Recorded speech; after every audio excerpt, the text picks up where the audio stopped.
إن الحمد لله نحمده ونستعينه ونستغفره ونؤمن به ونتوكل عليه ونعوذ بالله من شرور أنفسنا ومن سيئات أعمالنا من يهده الله فلا مضل له ومن يضلل فلا هادي له وأشهد أن لا إله إلا الله وحده لا شريك له وأشهد أن محمدا عبده ورسوله أما بعد فإن خير الحديث كتاب الله وخير الهدي هدي محمد صلى الله عليه وسلم وشر الأمور محدثاتها وكل محدثة بدعة وكل بدعة ضلالة وكل ضلالة في النار. أعوذ بالله من الشيطان الرجيم. بسم الله الرحمن الرحيم. يا أيها الذين آمنوا اتقوا الله حق تقاته ولا تموتن إلا وأنتم مسلمون. يا أيها الذين آمنوا اتقوا الله وقولوا قولا سديدا يصلح لكم أعمالكم ويغفر لكم ذنوبكم ومن يطع الله ورسوله فقد فاز فوزا عظيما. يا أيها الناس اتقوا ربكم الذي خلقكم من نفس واحدة وخلق منها زوجها وبث منهما رجالا كثيرا ونساء واتقوا الله الذي تساءلون به والأرحام إن الله كان عليكم رقيبا. قال الله تعالى في القرآن المجيد والفرقان الحميد. أعوذ بالله من الشيطان الرجيم. بسم الله الرحمن الرحيم. وله الكبرياء في السماوات والأرض. رب اشرح لي صدري ويسر لي أمري واحلل عقدة من لساني يفقهوا قولي. رب زدني علما رب زدني علما رب زدني علما. سبحانك لا علم لنا إلا ما علمتنا إنك أنت العليم الحكيم. حاضرین کرام، سب سے پہلے تمام قسم کی تعریف و توصیف، بڑائی، بزرگی اس وحدہ لا شریک خالق کائنات مالک ارض و سما کی ہے، جس نے ہمیں اس دار فانی کے اندر پیدا کیا، مبعوث کیا اور پیدا کرنے کے بعد ہمیں یوں ہی لاچار بھٹکتا ہوا نہیں چھوڑا، بلکہ ہماری رشد و ہدایت کے لیے، ہماری رہنمائی کے لیے اس دار فانی کے اندر بہت سے انبیاء کرام کو مبعوث فرمایا، جن میں سے آخری کریم، آخری نبی، آخری پیغمبر، آخری رسول جناب محمد عربی صلی اللہ علیہ وسلم ہیں، جن کے ذریعہ ہمیں امت محمدیہ ہونے کا شرف ملا، جن کی بدولت ہم ضلالت و گمراہی کے دلدل سے نکل کر صراط مستقیم کے راستے پر گامزن ہوئے. تو کروڑہ درود و سلام ہو اس حسبی اقدس جن کا نام نامی اسم گرامی جناب محمد عربی صلی اللہ علیہ وسلم ہے. آج کے اس خطبہ جمعہ کا موضوع تکبر. اس کے بارے میں ہم جانیں گے. سب سے پہلے لفظ تکبر یہ کبر سے بنا، اس کا معنی ہوتا ہے بڑائی، اور یہ صرف اور صرف اللہ رب العالمین کے لیے ہے، کسی اور کے لیے نہیں. قرآن مجید کے اندر اللہ رب العالمین کے کئی اسماء و صفات ہیں، اس میں گرامی ہیں. انہی میں سے کچھ یہ ہیں کہ اسی سے اس میں گرامی میں سے اس میں گرامی یہ ہے کہ المتکبر، جس کے معنی ہوتے ہیں بڑائی بیان کرنے والا. ایک المتفعال، اعلیٰ مقام والا، عظمت والا. ایک الکبیر، سب سے بڑا. تو جس طرح اللہ رب العالمین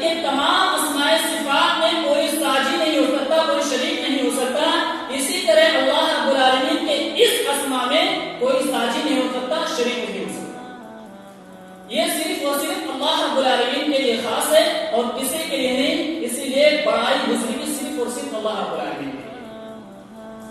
اللہ رب العالمین اسی چیز کو قرآن مقدس کے اندر بیان فرماتا ہے کہ وَلَهُ الْكِبْرِيَاءُ فِي السَّمَاوَاتِ وَالْأَرْضِ، کہ بڑائی بزرگی کبریائی آسمانوں و زمینوں میں صرف اسی کے لیے، کس کے لیے؟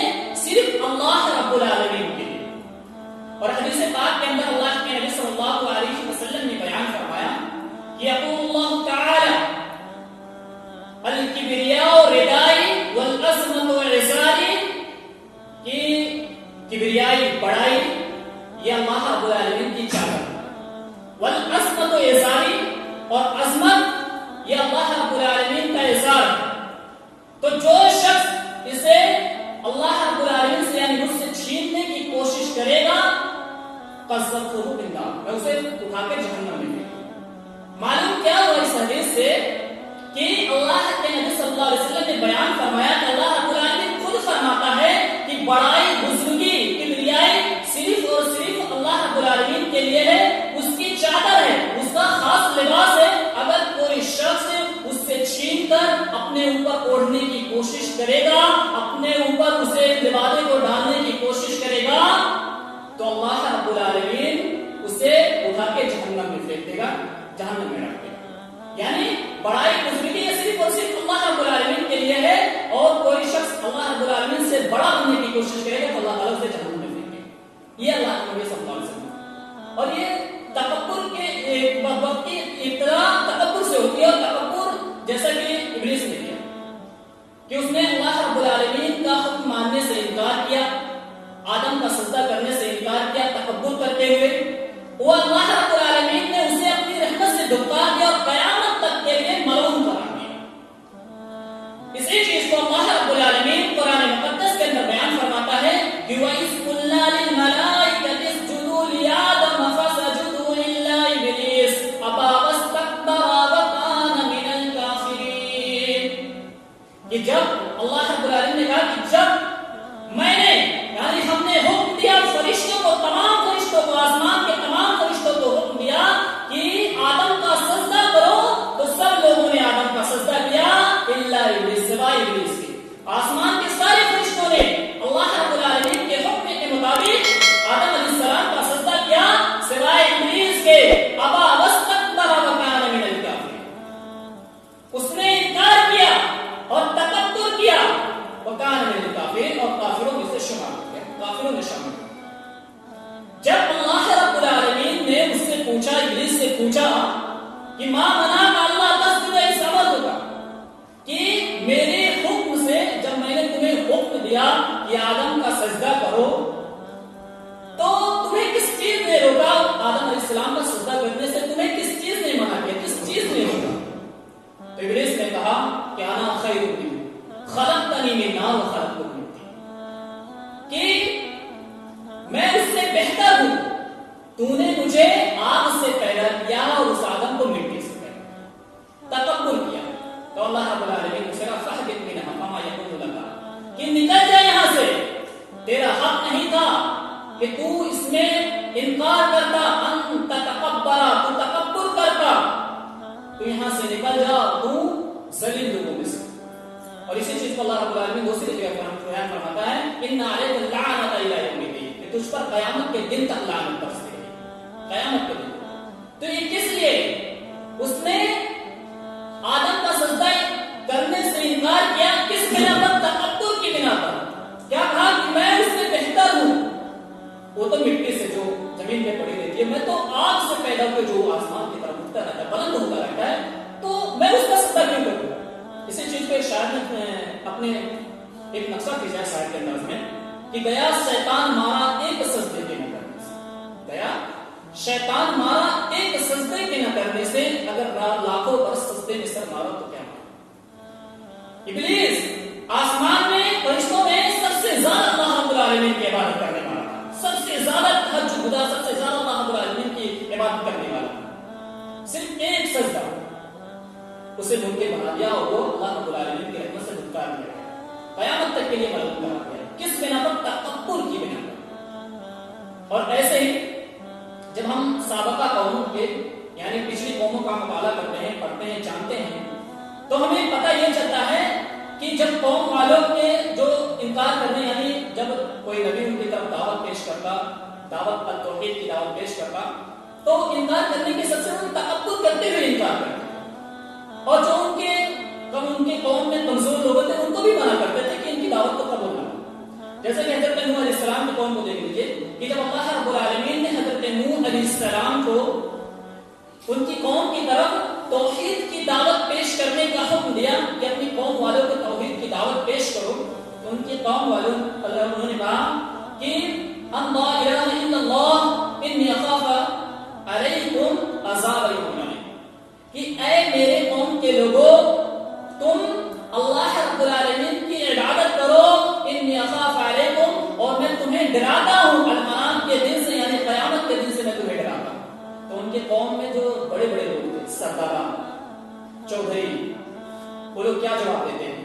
قال الملأ الذین، ان کے سرداروں نے کہا کہ ہم تو تجھے اپنے جیسا آدمی ہی خیال کرتے ہیں، تم کو ہم پر کون سی فضیلت واقع ہے؟ تمہارے جو پیروکار ہیں، تمہارے جو ماننے والے ہیں، تمہارے جو متبعین ہیں، ہم تو انہیں ذلیل رسوا سمجھتے ہیں، کمزور سمجھتے ہیں، اور تو تمہیں جھوٹا بھی سمجھتے ہیں۔ تکبر کی بنا پر ایسا ہے کہ تم تو کمزور ہو، ہم تو بڑے بڑے لوگ ہیں، اگر نبی اللہ رب العالمین کو بنانا ہوتا تو ہم کیسے بناتا؟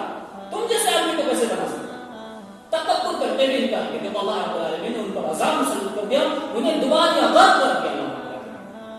اور ایسے قومعات کو کہ اللہ رب العالمین نے انہیں طاقت سے نوازا تھا، اس قدر طاقت دی تھی کہ انہیں باڈی بلڈر بنایا تھا۔ انہیں تفکر کرتے ہوئے کیا تھا؟ قالوا من اشد منا قوة، کہ ہم سے طاقتور کون ہو سکتا ہے؟ اور وہ یہ بھول گئے تھے کہ جس نے ان کو پیدا کیا، طاقتور بنایا، وہ اس سے بھی زیادہ طاقتور ہو سکتا ہے۔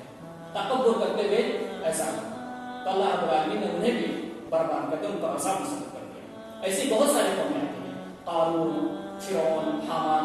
قارون کو دیکھ لو، قارون اپنے مال کے خزانے کی بنا پر تکبر کیا، اللہ رب العالمین نے اسے اس کے مال سمیت زمین میں خسا دیا۔ فرعون بادشاہت کی بنا پر تکبر کیا اور اپنے آپ کو انا ربکم الاعلی کہنے لگا، اللہ رب العالمین نے اسے بھی دریائے نیل میں ڈبا دیا، اس کے سارے حوالی ممالک کو ڈبا دیا اور قیامت تک کے لیے اسے عبرت کا نشان بنا دیا۔ اور ایسے بہت سارے واقعات پڑھتے ہیں، جب بھی کوئی نبی ان کو دعوت توحید پیش کرتا تو ان کے سرداران سب سے پہلے تکبر کہنا پڑا کہ تم کو کمزور لوگوں کو کیسے نبی اللہ رب العالمین بنا سکتا ہے؟ تکبر کرتے ہیں۔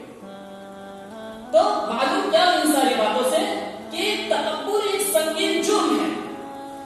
سب سے پہلے ابلیس نے کیا، پھر یہ کیا کہتے ہیں قوم کے لوگوں نے یعنی نبی اور رسول پہلے پچھلے قوم کے لوگوں نے کیا، اور نبی صلی اللہ علیہ وسلم کے زمانے میں بھی یہ ہوا کہ اللہ نبی صلی اللہ علیہ وسلم جب کفار مکہ کو توحید کی دعوت پیش کی انہوں نے انکار کیا، انہم قالوا قیل لهم لا الہ الا اللہ استغفروا، تکبر کرتے ہوئے انکار کر دیا۔ اللہ نبی صلی اللہ علیہ وسلم نے کہا کہ اے میری قوم کے لوگوں، میں تمہیں ایک اللہ کی عبادت کے لیے بلاتا ہوں، ایک اللہ کی عبادت کرو۔ انہوں نے تکبر کرتے ہوئے انکار کر دیا۔ انہوں نے بھی یہی کہا کہ تم اگر نبی بنانا ہوتا تو بڑے لوگوں میں سے بناتا، بڑے ایسے شخص کو کیسے بناتا جس کا کوئی ماں نہیں ہے، جس کا کوئی باپ نہیں ہے، نہ دادا ہے، کیسے تم کو کیسے سردار بنا سکتا ہے؟ انہوں نے اس بات کا تکبر کرتے ہوئے انکار کیا۔ ایسے ہی مدینہ والی زندگی میں منافقین ہوتے ہیں، تو معلوم کیا ہو تکبر ایک سنگین جرم ہے۔ سب سے پہلے ابلیس نے کیا، پھر پچھلی قوموں نے کیا، اور کیا کہتے ہیں پھر کفار مکہ نے کیا، اور پھر مدینہ والی زندگی میں منافقین نے کیا۔ تو معلوم ہوا کہ مشرکین، منافقین کا یہ تکبر شوا، اور ایک مسلمان جو ہوتا ہے وہ ان ساری چیزوں سے بری ہوتا ہے، اپنے دل میں کسی کے لیے خطاس نہیں رکھتا، اپنے دل میں کسی کے لیے کمتر محسوس نہیں کرتا، وہ صرف جھکتا ہے، عاجزی انکساری کرتا ہے اللہ رب العالمین کے سامنے، اور اللہ کے بندے کو اس حقیر نہیں سمجھتا تو معمولی نہیں سمجھتا۔ اور ایسے ایک اللہ کے نبی صلی اللہ علیہ وسلم کی حدیث ہے کہ اللہ کے نبی صلی اللہ علیہ وسلم نے بیان فرمایا، حضرت عبداللہ بن مسعود رضی اللہ تعالی عنہ بیان کرتے ہیں کہ اللہ کے نبی صلی اللہ علیہ وسلم نے بیان فرمایا لا يدخلون الجنة من كان في قلبه مثقال في ذرة کہ کوئی شخص جنت میں داخل نہیں ہو سکتا جس کے دل میں ذرہ برابر بھی کبر پایا جاتا ہے، ذرہ برابر بھی تکبر پایا جائے گا، وہ جنت میں داخل ہے۔ حدیث کو پورا کرنے سے پہلے اس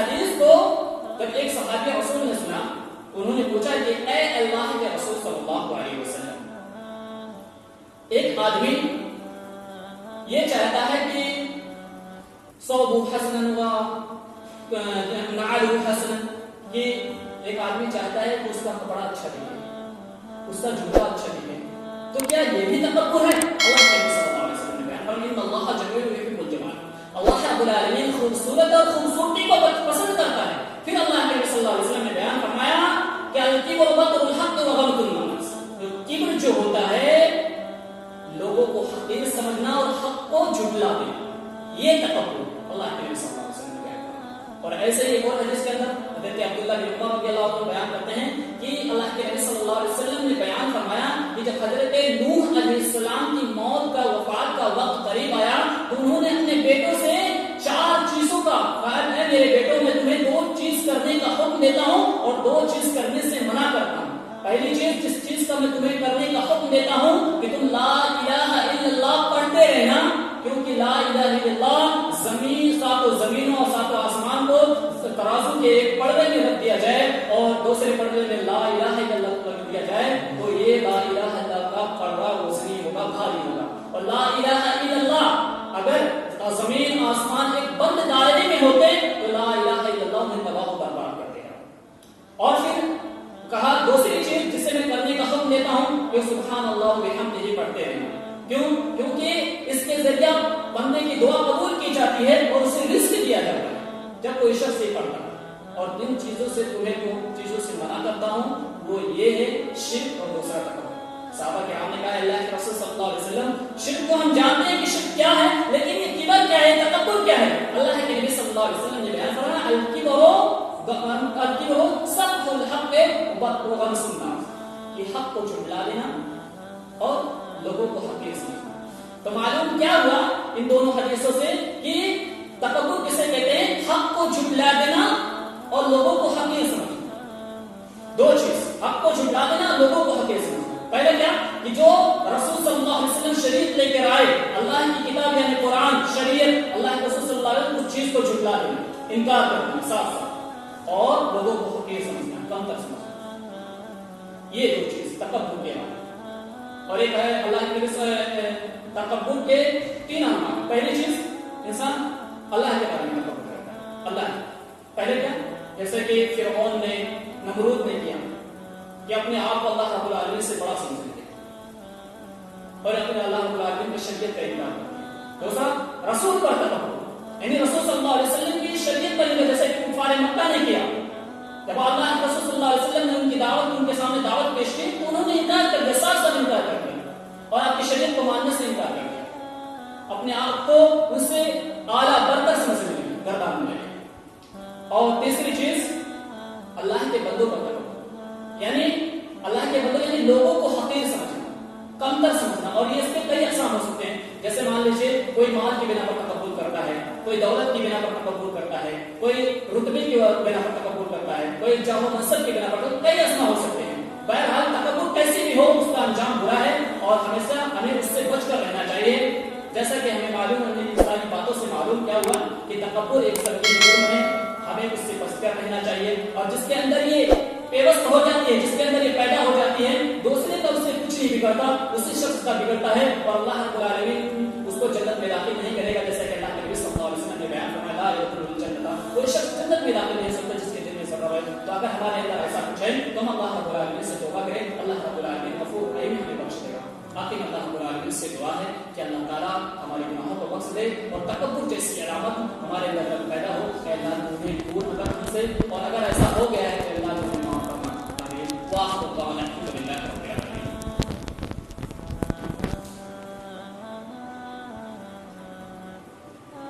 إن الحمد لله نحمده ونستعينه ونستغفره ونؤمن به ونتوكل عليه ونعوذ بالله من شرور أنفسنا ومن سيئات أعمالنا من يهده الله فلا مضل له ومن يضلل فلا هادي له وأشهد أن لا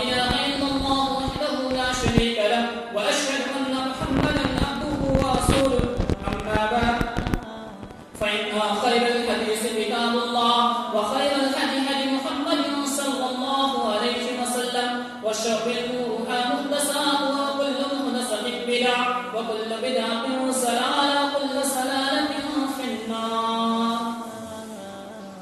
إن الله وملائكته يصلون على النبي يا أيها الذين آمنوا صلوا عليه وسلموا تسليما.